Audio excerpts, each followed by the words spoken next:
ভারতের সঙ্গে সীমান্ত সুরক্ষায় ভুরুঙ্গমারি, থানচি ও মেহেরপুরে বর্ডার গার্ড বাংলাদেশের নতুন ৩টি ব্যাটালিয়ন গঠন করা হচ্ছে। এই ৩ ব্যাটালিয়ন সহ বিজিবির জন্য মোট ২,২৫৮টি নতুন পদ সৃষ্টি করা হচ্ছে।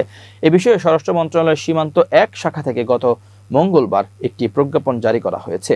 প্রজ্ঞাপনে বলা হয়, পরিচালক ৩টি, অতিরিক্ত পরিচালক ও উপপরিচালক ৯টি করে, সহকারী পরিচালক ৩টি, পুলিশ ইন্সপেক্টর ৩টি, সুবেদার মেজর সব ক্যাটাগরির ৩টি, সুবেদার 18টি, নায়েব সুবেদার 57টি, হাবিলদার 240টি, নায়েক 285টি, ল্যান্স নায়েক অফিস সহকারী 15টি, ল্যান্স নায়েক 327টি, সিপাহী অফিস সহকারী 15টি, সিপাহী 1221টি, ইমাম বেসামরিক 3টি, হিসাবরক্ষক 3টি, উচ্চমান সহকারী 3টি, অফিস সহকারী কাম কম্পিউটার মুদ্রাক্ষরিক মিড ওয়াইফাই 3টি, অফিস সহায়ক 3টি, হাবিলদার 7টি, নায়েক 5টি, ল্যান্স নায়েক 6টি, সিপাহী 14টি সহ মোট ২,২৫৮টি নতুন পদ তৈরি করা হয়েছে। বর্তমানে বিজিবির সংখ্যা রয়েছে ৫৭,৪৭৭টি।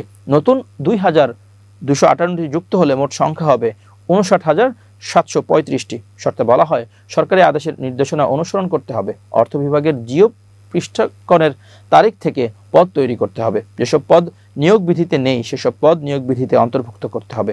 আউটসোর্সিং নীতিমালা প্রক্রিয়ায় সেবা গ্রহণ নীতিমালা অনুসারে ইলেকট্রিশিয়ান, কুট মেকার, বাবুর্চি, মেসওয়েটার, মালি ও পরিচ্ছন্নতা কর্মী সেবা ক্রয়ে অর্থ বিভাগে প্রস্তাব পাঠাতে হবে।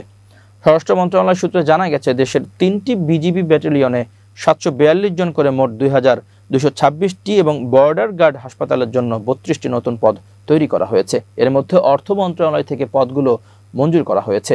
বিজিবি সূত্রে জানা গেছে, সীমান্ত সুরক্ষা ও বিজিবির জনবল বাড়াতে নতুন 3টি ব্যাটালিয়ন তৈরি করা হচ্ছে।